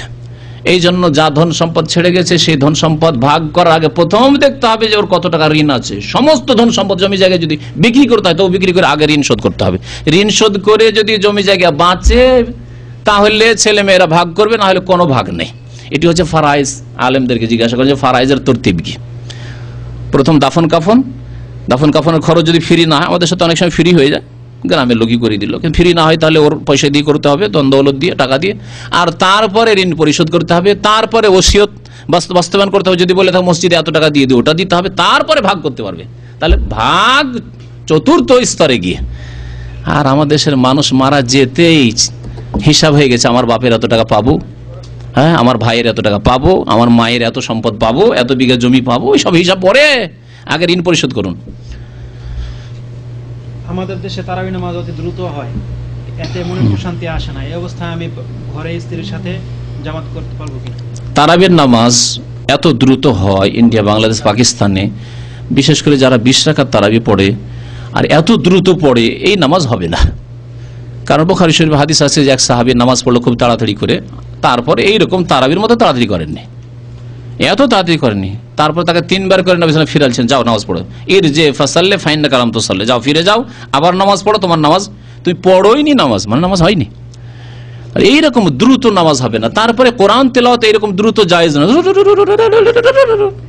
এ কোন তেলাওয়াত হইল? কোন শব্দ বোঝা যায় না, যে আলিফ লাম মিম যালিকাল কিতাবও পড়লো না কি পড়লো, কিছুই বোঝা যায় না। এইরকম তেলাওয়াত জায়েজ নয়, গুনাহগার এই তেলাওয়াত করেন ওয়ালা ইমাম। জি। আর এইরকম দ্রুত নামাজ, রুকু সিজদা ধাই ধাই ধাই, নামাজ হবে না। ইতমিনানের সাথে নামাজ পড়া, তাদিলে আরকানের সাথে নামাজ পড়া, এগুলি সব রুকুন ফরজ, 14টি ফরজের। সুতরাং এই ফরজগুলি যদি নামাজে ছুটে যায়, প্রশান্তির সাথে নামাজ পড়া, তাহলে নামাজ হবে না। তাহলে যেই নামাজ হবে না সেই নামাজ পড়া জায়েজ নাই। ওই নামাজ না পড়ে আপনি আপনার পরিবার, ছেলে মেয়েদেরকে নিয়ে, মা বোন যারা আছে তাদেরকে নিয়ে জামাত করে নামাজ পড়েন। সুন্নত নামাজ, ফরজ নামাজ এত দ্রুত তারা পড়ে না। সুতরাং যদি তারা শিরক না করে তাহলে তাদের পেছনে ফরজ নামাজ পড়েন। যারা শিরক করে, শিরকে আকবার, বড় শিরক করে, তাদের পেছনে নামাজ পড়া ফরজও জায়েজ নয়। শিরকি আকীদা যদি আটরসি আকীদা থাকে যদি মাজারের আকীদা থাকে যেন মাজারে আল্লাহর ওলিরা দিতে পারেন, তাহলে এইরকম ইমামের পিছনে নামাজ পড়া যায় না, কারণ সে মুশরিক। জি, গরিবের নামাজ অর্থ কি? হ্যাঁ, গরিবের নামাজ, গরিব নামাজ মানে গরিবের দাতা। বিদাতি মাজারপন্থীরা, বেরেলভিরা এবং তার সাথে অন্যরাও অনেকে আছে যারা খাজা মঈনুদ্দিন চিশতিকে গরিব নামাজ বলে, মানে গরিবের দাতা, আর আব্দুল কাদের জিলানীকে গৌসুল আজম বলে। এই দুটি ভাষা আমাদের দেশে লিখা দেখবেন, বাসে, বাড়িতে, মসজিদে লিখা দেখবেন। কিন্তু গৌসুল আজম মসজিদ আছে ঢাকায়, আছে না? মহান উদ্ধারকারী, মহান উদ্ধারকারী কে? কর্নিশে গিয়ে সাঁতার জান্নাত ডুবে গেছেন, উদ্ধার করতে পারে কে? বিমান দুর্ঘটনায় ধ্বংস হচ্ছেন, কে উদ্ধার করবে? না, ওদের কাছে আব্দুল কাদের জিলানী, গৌসুল আজম, মহান উদ্ধারকারী। এইরকমই গরিব খেতে পায় না, ভারতীয় গরিব খেতে পায় না, গরিবের দাতা কে? খাজা মঈনুদ্দিন চিশতি। জি, সুবহানাল্লাহ, সুবহানাল্লাহ আম্মা ইউশরিকুন। আল্লাহ কোরআনে বলেছেন তাদের শিরক থেকে আল্লাহ মুক্ত, পবিত্র। এই শিরকের আদেশ আল্লাহ করেননি। নূর মুহাম্মদ এবং নুরুন নবী নাম রাখা শরীয়ত সম্মত কি? না, নূর মোহাম্মদ নাম রাখা, নূর মোহাম্মদ মোহাম্মদের নূর বা নূরের নবী, নবীর নূর, এরকম নাম বিদাতি নাম। এগুলি নূর মোহাম্মদ, নূর নবী, কি এসব নাম? ভালো নাম রাখেন। হ্যাঁ, নবীর সাথে নূরউদ্দিন, দিনের নূর যদি হয় তো ঠিক আছে। দিনের নূর দিনের আলো, দিনের আলো হইলে ভালো কথা। দিনের আলো যদি নিজের মধ্যে জ্বালতে পারে, সমাজে জ্বালতে পারে, তাহলে ভালো কথা। কিন্তু নবীর নূর মানে ওই যে বিদাতি সেন্সে নবীর নূরের পয়দা, আর ইয়ে নূর। আবার আপনি নবীর নূর কি করে হইলেন? যদি নবীর নূরেরই হয় তো আপনি নবীর নূর কি করে হইলেন? এগুলো নাম বিদাতির নাম, গন্ধ আছে বিদাতের। পরিবর্তন করে দেন এইসব নাম। নবী সাল্লাল্লাহু আলাইহি ওয়াসাল্লাম খারাপ নামগুলিকে ভালো নামে পরিবর্তন করে দেন। ভালো নাম হচ্ছে আব্দুল্লাহ, আব্দুর রহমান, আব্দুল মালিক, আব্দুল খালেক, এই আহমদ, মোহাম্মদ, ইব্রাহিম, মুসা, ঈসা, এগুলি নাম হচ্ছে মোহাম্মদই রাখেন। যদি রাখতে হয় তো নূর মোহাম্মদ না করে শুধু মোহাম্মদ রাখেন, আহমদ রাখেন। জি, তারাবি নামাজে 2 অথবা 4 রাকাতের পর আমরা দোয়া পড়তাম, কিন্তু জানলাম এটা ঠিক নয়। সেই দোয়াগুলো পড়ার সময় কখন?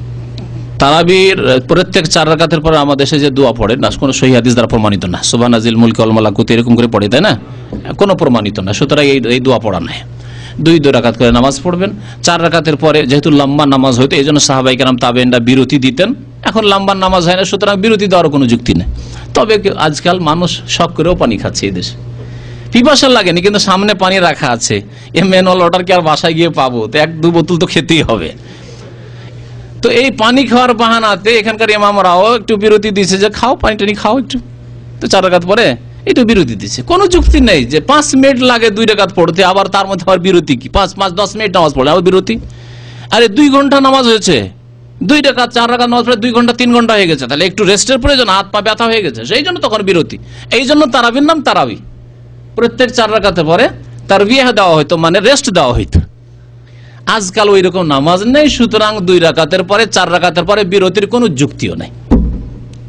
জি, আমাদের দেশে মসজিদের ইমাম নামাজ আদায় করে বেতন নেয়, এটা হাদিস দ্বারা প্রমাণিত আছে কিনা? আর যদি মসজিদের নামাজ আদায় করে বেতন নেয় না, মসজিদে ইমামতি করে বেতন নেয়, দুটোতে পার্থক্য আছে। একটা হচ্ছে নামাজ আদায় করে, প্রত্যেকে আদায় করতে হবে। আমি নামাজ আদায় করতে গেলাম, ইমাম পায় না, আমাকে বাড়িয়ে দিল। যদি বলে তোমাদের নামাজ পড়িয়ে দিলাম, বেতন দাও, চলবে? স্পষ্ট হারাম, সাধারণ সেন্সে বুঝতে পারছেন। আমি তো নামাজ পড়তেই হবে আমাকে। কিন্তু আমাকে যদি আবদ্ধ করে দেওয়া হয় যে আপনাকে 5 ওয়াক্ত নামাজ পড়াইতে হবে, এটা ডিউটি আপনার, তাহলে আমি আর ব্যবসায় লাগতে পারছি না। মসজিদে এখানে, সুতরাং কাছাকাছি থাকতে হবে মসজিদে এখানে। আর আমি গিয়ে ওই আপনার গভর্নর হাউসের কাছে যদি আমি দোকানে ডিউটি করি, তাহলে এসে ধরতে পারবো নামাজ? ইমামতি করতে হবে বা আজান দিতে হবে, ধরা মুশকিল। আমার গাড়ি ভিড় ভাড় এই করতে করতে ছুটে যেতে পারে, দায়িত্ব ফেল হয়ে যেতে পারে। তার ফজরে আমাকে এখানে আসতে হবে, অথচ আমার বাড়ি হয়তো 2 কিলোমিটার 5 কিলোমিটার দূরে, এখানে বাদিয়াতে বাস করি, আলখালি যেসে নামাজ পড়াইতে হবে, তাহলে আমি তার সাথে মানে বাধ্য আমি এখানে হাজির হইতে। সুতরাং এই সময় দিতে যে বাধ্য, সেই জন্য যদি বেতন নাই কোনো অসুবিধা নেই। কিন্তু যদি প্রত্যেক নামাজের বিনিময়ে বেতন, আমি তোমাদের 5 ওয়াক্ত নামাজ পড়িয়ে দিয়েছি, 5 ওয়াক্তের এত টাকা দাও, তাহলে হারাম। কারণ ইবাদতের বিনিময়ে টাকা নেওয়া যায় না, আর সময় লাগালাম তার বিনিময়ে টাকা পয়সা নেওয়া যেতে পারে। আশা করি স্পষ্ট উত্তর। তারপরেও ইমামতির ক্ষেত্রে হাদিয়া উপহার হিসাবে নেন, কন্ট্যাক্ট করিয়েন না। এটা উপদেশ কাদেরকে? ইমামদেরকে, মুয়াজ্জিনদেরকে, এরকম যারা দিনের কাজ করে, বক্তব্য করে, তাদেরকে বলছি যে চুক্তি করিয়েন না। দিনের কাজ যেন এত টাকা না হলে আমি যাব না। আপনার এলাকার রাজশাহী যাবো বক্তব্যের জন্য, আমাকে প্লেন ভাড়া দিতে হবে, আর আমাকে 5,000 টাকা দিতে হবে বা 2,000 টাকা দিতে, হারাম। কিন্তু সেখানে গেলেন, মেহনত করে সারা রাত জাগলেন, এসে দিনে তার কোনো কাজ করতে পারেন, দিনে এসে আপনার ঘুমাইতে হবে। তার জন্য তাদের একটা বিবেক বিবেচনা আছে, তারা যা দিল শুকরিয়া, ব্যাস ঠিক আছে, তাদেরও খেয়াল রাখা উচিত। এইরকম জায়েজ আছে, কিন্তু এই চুক্তি করা এইরকম যে এত টাকা না দিলে তোমাদের এখানে দিনের কথা বলবো না, জায়েজ নয় এটা। একবার প্রশ্ন করেছেন, আমার একজন চাচা হজের জন্য নিয়ত করেছে এবং তার কিছু টাকা জমাও দিয়েছে, কিন্তু 30,000 টাকা তার কাছে কম আছে, এখন সে কি করবে? আর সেই 30,000 টাকা যদি সে কারো কাছ থেকে ঋণ নিয়ে যায়, তার কোনো হজে সমস্যা হবে কিনা? একজন লোক হজে নাম লিখিয়েছে আর হজে টাকা পয়সা জমা দিয়েছে, 30,000 টাকা কম আছে, হ্যাঁ ঋণ নিতে পারবে এই ক্ষেত্রে। তবে এমন লোকের কাছে ঋণ নেবে যাকে বলে দেবে যে হজ থেকে ফিরে এসে ভাই আমি দেবো, আর ওসিয়ত লিখে যাবে যে আল্লাহ না করে ফিরে যদি না আসতে পারি তো আমার জমি জায়গায় বিক্রি করে আমার ছেলেমেয়েরা দিয়ে দেবে, এভাবে লিখিত দিয়ে যাবে, ওসিয়ত নামে লিখে যাবে, তো ইনশাআল্লাহ এরকম ঋণ নিতে পারবে। আর না হলে সবচেয়ে ভালো নিজের জমি বিক্রি করে হজ করুক, হালাল পয়সা দিয়ে। বাবার কাছ থেকে জমি পেয়েছি, বাবা কোথা থেকে নিয়েছে আমার দেখান না, আমার জমি হালাল, কারণ আমি আমার আব্বার সূত্রে আম্মার সূত্রে পেয়েছি। তো এইরকম জমি জায়গা বিক্রি করে যদি হজ করে সবচেয়ে ভালো, নিজের হালাল রিজিক দিয়ে হজ করলো। কারণ নিজের আয় উপার্জন করা পয়সা অনেক সময় হালালের সংমিশ্রণ হতে পারে, যারা বিশেষ করে হালাল হারাম মিক্সচার করে ইনকাম করে তাদের কথা বলছি। আর যারা মেহনত করেছে, মাসাল্লাহ 8 ঘন্টা ডিউটি করেছেন আর বেতন নিচ্ছেন, আপনি ওভার টাইম আসলে ডিউটি করছেন, ওভার টাইম নিচ্ছেন, তাহলে হালাল আপনার জন্য। কিন্তু মোদিরকে রাজি রেখে ওভার টাইম লিখিয়ে নিচ্ছেন, ওভার টাইম কিছু করেন না। আজকাল কোম্পানিতে হচ্ছে, আমি বেশ কিছু কোম্পানিতে বক্তব্য করতে গিয়ে জানতে পারলাম ওভার টাইম বলে কিছু না, শুধু লিখিত। মোদিরকে একটু রাজি রাখতে হবে, না কিছু 200 টাকা ঘুষ দিতে হবে, আর আপনার ওভার টাইম 2 ঘন্টা ডেইলি লিখে দিচ্ছে, হারাম। কোম্পানি জানলে কখনো এরকম পয়সা দিবেন না, কাজ নেই আর এমনিতে ওভার টাইম লেখা হচ্ছে। আর কোনো ভাই যদি তাকে 30,000 টাকা হাদিয়া দেয়, তাহলে তার সওয়াব কি হবে? অবশ্যই হাদিয়া যে দেবে, হজের জন্য দান করা বড়ই নেকির কাজ, এর দুনিয়াতে আল্লাহ বদলা দেবেন। আর যদি কেউ দান করে, হজে যাচ্ছেন আর দান করে, ভালো। আমাদের সেই নিয়ম আছে, হজে হাজিরা বেরোইলে আত্মীয় স্বজন গ্রামবাসীরা দেয়, উপহার দেয়, টাকা পয়সা দেয়, এটা আমি দেখেছি ছোটকালে, জি। তো ভালো কথা, তবে চেয়ে নেওয়া ঠিক নয় যে দেন, হজে যাচ্ছে কিছু হেল্প করেন, না, আল্লাহ নিষেধ করেছেন, তাজাওয়াদু, আল্লাহ নিজের সম্বল গ্রহণ করতে বলেছেন, জি। নবী মোর সোনার খনি, নবী মোর পরশমণি, নবীর নাম জপে যে জন সেই তো দো জাহানের ধনী। হ্যাঁ হ্যাঁ, এগুলো বিদাতি গাজাল। নবীর নাম জপা বিদাত, বরং শিরক। কেউ যদি বলে ইয়া রাসূলুল্লাহ, ইয়া রাসূলুল্লাহ, ইয়া রাসূলুল্লাহ, তো শিরক হবে না? ইয়া আল্লাহ, ইয়া আল্লাহ করবে, আল্লাহুম্মা বলবে, কিন্তু নবীর নাম জপ এগুলো বিদাতি গাজাল, বরং শিরকও আছে, জি হ্যাঁ। যারা নামাজ পড়ে এবং সাথে সাথে টিভিও এবং গান বাজনা দেখে, তাদের নামাজ কি, তাদের কোনো সওয়াব হবে? যারা নামাজ পড়ে আর টিভি দেখে মানে ফিল্ম দেখে, টিভি দেখে মানে টিভিতে হয়তো খবর শুনছে, আর পুরুষের খবর যদি হয় তো অসুবিধা নেই, কিন্তু মহিলার খবর গুনাহ, মহিলার দিকে তাকান। নামাজ আপন জায়গায় ঠিক আছে, আর এগুলি হচ্ছে গুনাহ, তার ইমানের দুর্বলতার কারণে গুনাহ করছে। আল্লাহ পাক গুনাহর ওজন করবেন আর নেকির ওজন করবেন, যদি নেকির ওজন বেশি হয় জান্নাতে যাবে, আর না হলে গুনাহর জন্য শাস্তি পাবে, শাস্তি পেয়ে হয়তো জান্নাত পাবে। 5 ওয়াক্ত নামাজি হয় যদি, তো ইনশাআল্লাহ আল্লাহ পাক জান্নাত দেবেন একদিন, শাস্তি পেয়ে, কবর আযাব হয়ে, দুনিয়াতে কিছু আযাব শাস্তি পেয়ে শাস্তি হবে, আর না হলে তওবা করলে আল্লাহ পাক মাফ করে দেবেন হয়তো, জি। আল্লাহ যেন হিদায়াত করেন সব ভাইদেরকে, জি। একবার প্রশ্ন করেছে যে মোহর হিসাবে আমার স্ত্রীর 55 থেকে 60,000 টাকা বাকি ছিল, আমি দিতে চেয়েছি, এখন স্ত্রী বলতেছে সে টাকা কোনো কাজে লাগানোর জন্য, আমি সেটাকে ইসলামী ব্যাংকে রেখেছি, এই ব্যাপারে?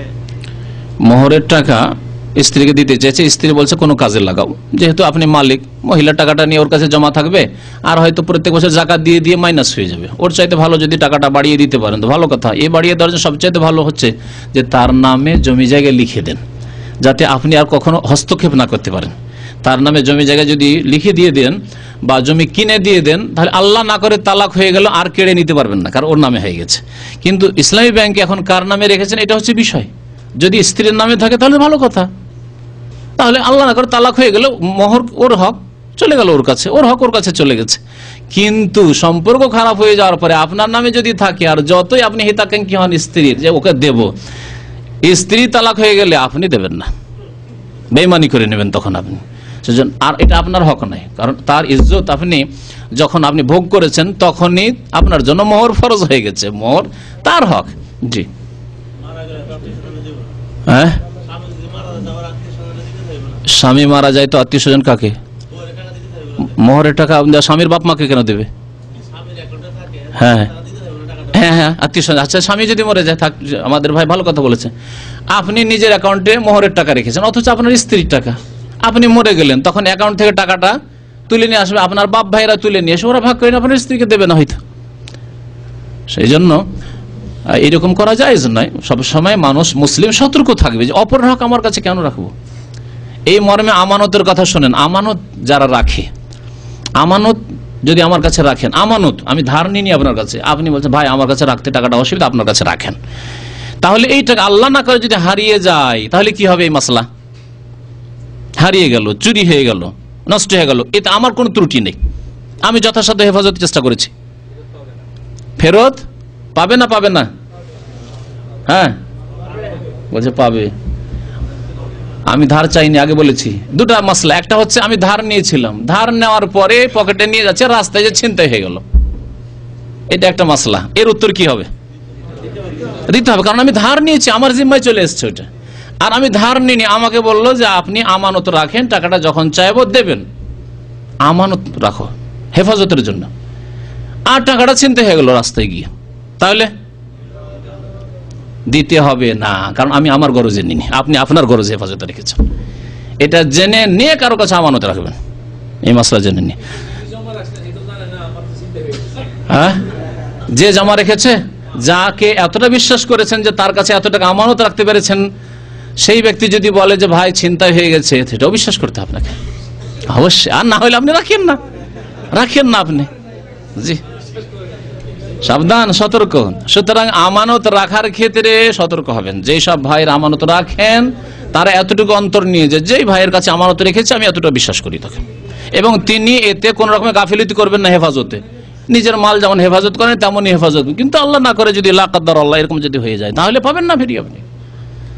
জি, এটি হচ্ছে শরীয়ত। ধার নেওয়া আর আমানত রাখা, ডিপোজিট রাখা, দুটোতে পার্থক্য আছে। মাঝে মাঝে প্রস্তাবের সাথে মানি এসে যায়, মানি না, মাজি হয়তো আসে। মানি হচ্ছে যেটা সাদা আর যৌন চাহিদার সাথে আসে আর লাফ দিয়ে আসে, মিমাইন দাফেক আল্লাহ বলেছেন, জাম্পিং করে, এটা হচ্ছে মানি। আর দুধের মতো সাদা যেটা, আর মাজি হচ্ছে যেটার কোনো রং নেই, পানির মতো, পানির যেমন কোনো রং নেই ওই রকমই তো, আর চেটচেটে আঠা, দুধের মতো না। আর এমনি একটু সামান্য শরীর গরম হলে, মানে যৌন চাহিদা হলে, মানে খুব বেশি মানে যৌন চাহিদা নয় আর লাফ দিও নয়, এটাকে মাজি বলা হয়। মাজি যদি বের হয় তাহলে উজু করতে হবে, উজু নষ্ট হবে, উজু করতে হবে, কাপড় ধুয়ে নিতে হবে।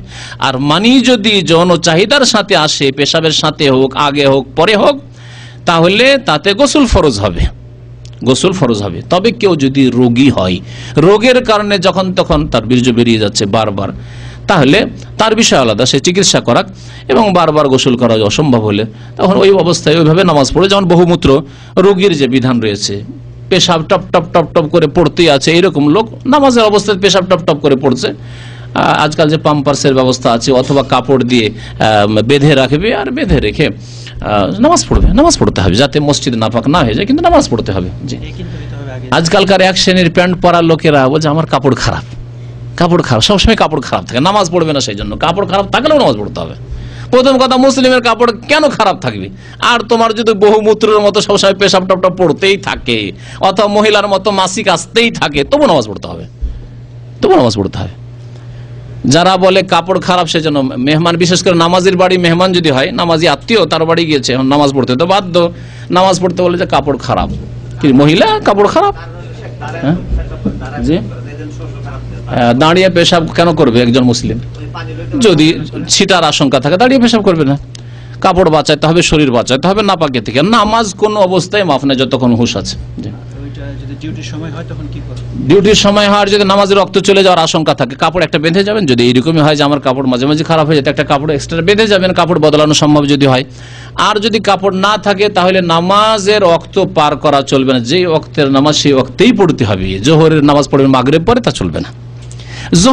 জোহরকে আসরের সাথে পড়তে পারেন, জোহরকে আসর সাথে পড়তে পারেন, যে জোহরের সময় আমার কাছে কাপড় নেই, কিন্তু 3টা পর্যন্ত আমি হয়তো বাসায় চলে যাব, সেখানে গিয়ে জোহর আসর একসাথে কাপড় বদলে নামাজ পড়বো, চলতে পারে।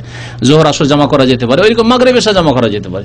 মাগরিবের সময় হয়তো কাপড় খারাপ আছে, ঠিক আছে, আমি এশার সময় একটু লেট করে বাইরে আছি, যদি আপনি শহরে থাকেন তাহলে কোনো যুক্তের শহরে আপনি কাপড় বদলে নেন। বাইরে যদি থাকেন যেখানে কাপড়ের ব্যবস্থা নেই, তাহলে মাগরিব এশা একসাথে জামা করা যেতে পারে। জি,